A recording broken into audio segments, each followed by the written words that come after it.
Hi, my name is Marcia Jews. Welcome to STEM City USA's coverage of the conference. Through all 3 days, we will be bringing you incredible interviews with inspiring STEM pioneers leading the way in industry, government, academia, and around the world. And now, please welcome our next guest. Aliyah Gibbs is an AI adoption specialist, generative AI agent developer, public speaker, and business owner dedicated to advancing AI literacy and leadership development. As a rising leader in AI, she's paving the way for the next generation of STEM, empowering everyone from elementary students to executives to thrive in the future of technology. Well, welcome. How are you, Aliyah? I'm so excited about your interview. Can you tell us a little bit about yourself and how you decided to get into STEM? Yes. So, of course, my name is Aliyah Gibbs. I am an AI adoption specialist as well as an AI engineer. And just a little bit about me is I'm currently located in Dallas, Texas. I got my bachelor's in computer engineering at North Carolina Agricultural and Technical State University. I'm currently pursuing my master's in artificial intelligence at the University of Texas at Austin. And I'm pretty active. I love to do yoga. I'm doing swim lessons. A lot of people think because I take swim lessons, I can't swim. But there's a difference between swimming and having the actual technique. So I've been doing swim lessons for the past 5 months. And the reason I got into STEM, as my mom would say, is I was very tech savvy as a kid. So I was always the one that when the Wi-Fi went out, my parents were calling on me to get the routers to start working again. Anytime we got some type of new electronic device, it was my mission to be able to set them up without reading the instructions. And I remember when I was a kid, when the iPhone first came out, I hated how the messages were blue. And I wanted a pink text messages on my iPhone. And so I started to look up what jobs were in cell phone development. And so that's how I came up with either getting a computer engineering degree or an electrical engineering degree. And so through that is how I was able to get involved in tech, because I wanted to make cell phones because I wanted a pink iPhone as a kid. I love it. So did you bring your pink iPhone so we could see it? I didn't. My iPhone's purple. I did not. But okay, maybe but a variation day. on the same right. theme, right? It's close. That's exactly right. Tell us about when you were a little girl and what you wanted to be when you grew up. Yeah, I wanted to have a lot of money. Is what I knew as a young girl. That was one thing. My parents will tell you, I hated being told no. And so the way I looked at it as if I had my own money, no one could tell me no. So as soon as I turned 16, I had applied and got a job at McDonald's. And it's funny because my grandparents used to own McDonald's. I love it. To then be at 16 working at a McDonald's, it was like a full circle moment. But I've always just had this hustle mentality. And through STEM, I've been finding ways of where I can increase my income. So that's pretty much how I got started. So in looking at STEM, and for those of you who don't know, it's science, technology, engineering, and math. How did you bring that into your life and as part of your circle? Yes. So I was pretty good at math, number one, right? If you're going to be in any type of engineering discipline, you're going to be expected to take a lot of mathematical courses. So fortunately, my parents invested in a math tutor when I was young. I started school at 4 years old. What? And so I wasn't the best at math when I first started, which is hope to where if you're not good at math, well, guess what? You can practice and become good at math, because that was me at first. And through the tutoring, I was able to develop my math skills. And as a result, I passed all my math classes. Then in college, I had to take multiple calculus classes, and that's really what interests me the most. And I know when I was in junior year, my teacher told us that Bill Gates was hiring software engineers for $250,000 if they got their PhDs. So, as somebody who liked money, I heard $250,000 and I was sold. So I started looking up computer engineering courses, and I saw that my school in high school, they actually had a computer programming class. I love it. So I took that class, and my thought process was, if I were to enjoy it, that was going to be how I chose the computer engineering major. And fortunately for me, my computer programming teacher, she was actually a Black woman that went to an HBCU. Really? So that was really important. So that brought a nice connection. Exactly. And that was my first experience with any type of software coding experience. And then boom, I chose that as my major, and then took my first computer programming class my first semester of my freshman year. and we had the lab the first day of class. So you could not leave class without having a working Java program. I had never touched Java code before, but the way I looked at it was like, as long as I'm not the last person to leave, I'm good. And I wasn't the last person to leave. I got my code done and I was able to go, and the rest has been history. And so now with that code, what door opened for you to be able to sit where you're sitting now? Yes, so coding has opened up a lot of doors for me. I had a non-traditional route, to be transparent with you. I thought that when I was in college, I had to have an internship, because that's kind of what they instill in you, right? You have to have an internship in order to graduate. However, fortunately, there are other ways that you can gain that experience. And what I dealt with was about 4 years of rejection in undergrad. Really? I got rejected for every single internship that I applied for. Why? I have no clue, to be honest. I didn't have a mentor. I'm the first person in my family to have an engineering degree. Even though my parents were college graduates, I was the only one from engineering. So I really didn't know what I was doing. I didn't know the importance of mentorships. I didn't know the importance of organizations like WOC, as well as BEA and NSBE. I didn't know. And that's on me, right? But now that I have the mentors, I know the value in them. But I know that if I would have had those opportunities in college, I would have gotten the internship. However, I knew, like, I'm trying to get a job. So I sought an alternative method. I started filling my resume up with experience, because that's ultimately what they're looking for, is how are you applying what you learn in school? And so that's exactly what I did without the internship, right? I sought out projects. I joined organizations. I did community service projects, which is why I've won the Community Service Award, because I've been doing it since high school as well as college. And I became a mentor to elementary kids, where I was teaching them math and reading and like robotics. I love it. And so through that, I was able to fill up my resume. And as a result, I had 2 full-time job offers before I graduated without any internship experience. So it's definitely possible. And you had the vision to see that. I did. And what did you do? Have to sit by yourself and start thinking about what you've already experienced to get to where you are? Because we don't always know what we don't know in trying to get there, right? Yeah. And how do we balance what you've already know to what you need to know?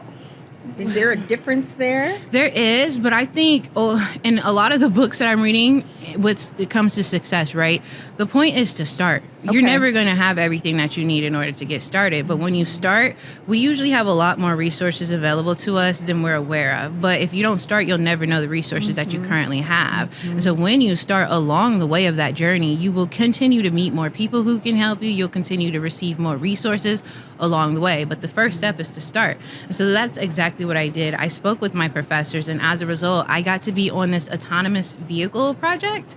And they even flew me out to Arizona. What? And it just took me going up to my professors and having those conversations. I didn't know how I was going to land the job, but my godmother used to tell me all the time, you are going to graduate with a full-time offer. Because my goal, honestly, when I was gaining all that experience, I thought I was just looking for an internship, because I really did not believe they were going to hire me without any internship experience. And she would always tell me, you're going to get a full-time job when you graduate.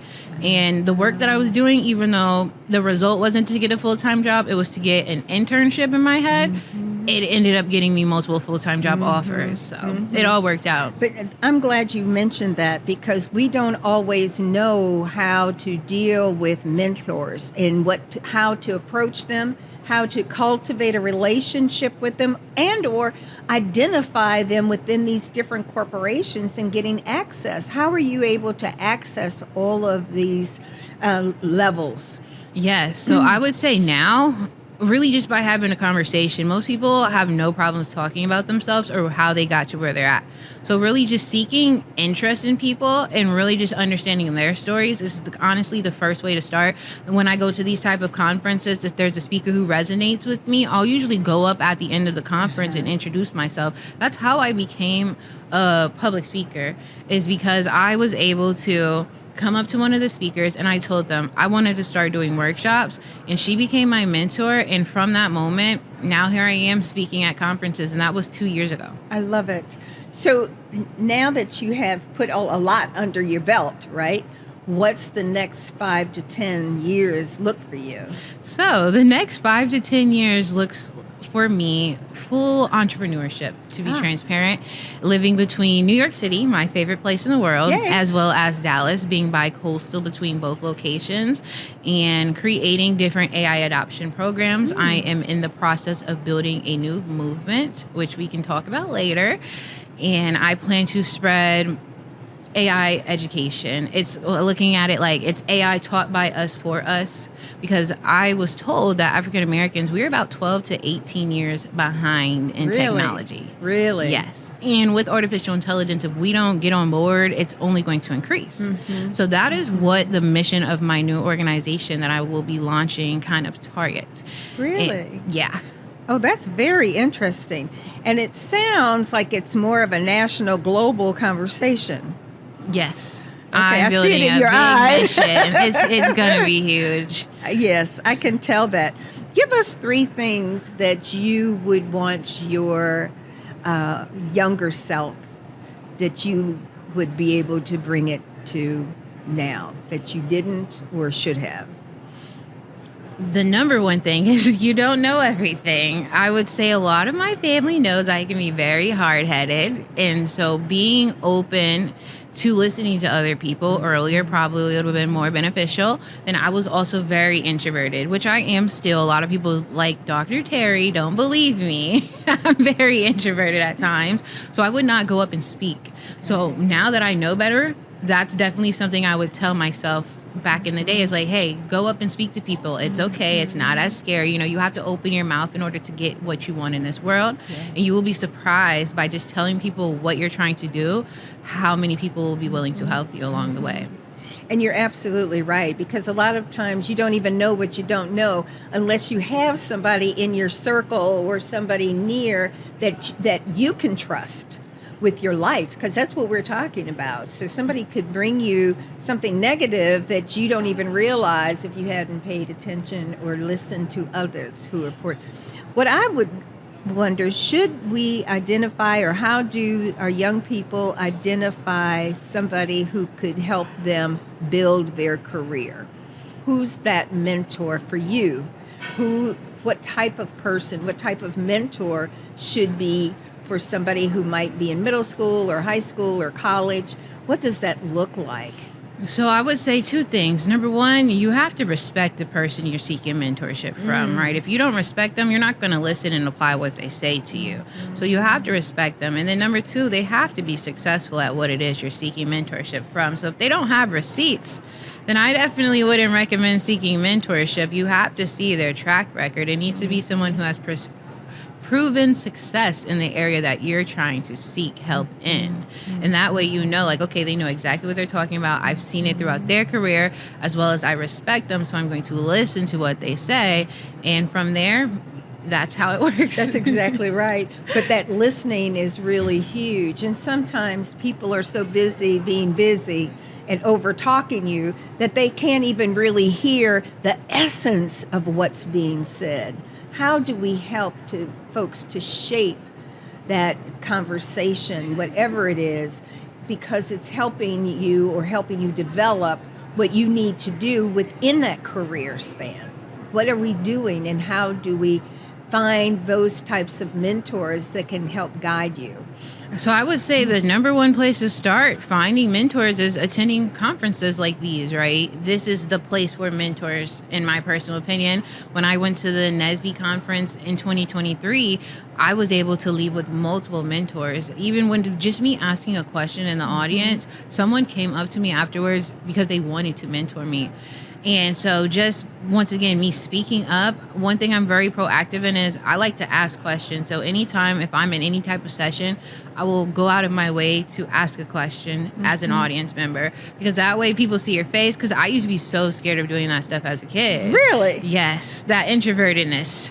And now I have no problems with speaking up, grabbing the microphone, and letting my presence be known. People need to know who you are and know exactly what you want to do. And so I always tell people the other side of it is when you're seeking a mentor, you need to know what you want. Like, I can't help you with anything if you haven't figured out what you want or have some type of an idea of what you want.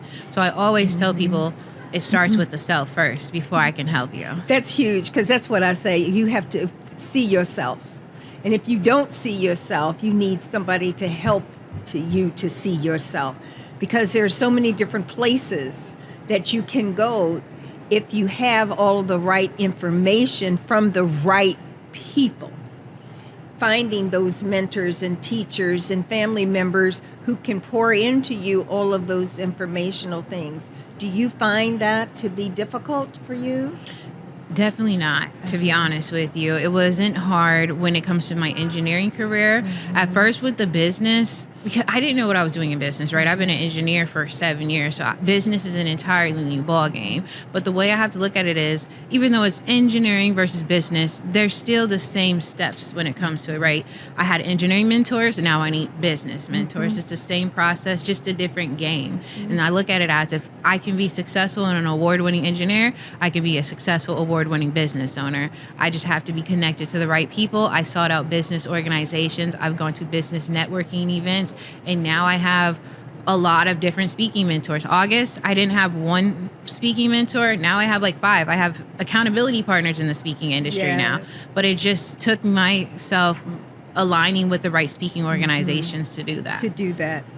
Aliyah Gibbs, thank you so much for being here. We're so grateful to see you at the conference. And you know you're home now, because the expectation is we're going to see you next year. Yes. You're stuck. Right. I would love to come back. I'm excited. I'll be speaking on robotics later today and artificial intelligence. So I'm pretty excited. All right. Before we leave, let's talk about what you're doing here with this artificial intelligence business. Before we part, because, I need to hear the rest of that. So my business is called Aliyah's Intelligence, and that is where I teach individuals as well as organizations how to leverage artificial intelligence responsibly while preserving their critical thinking skills as well as creativity.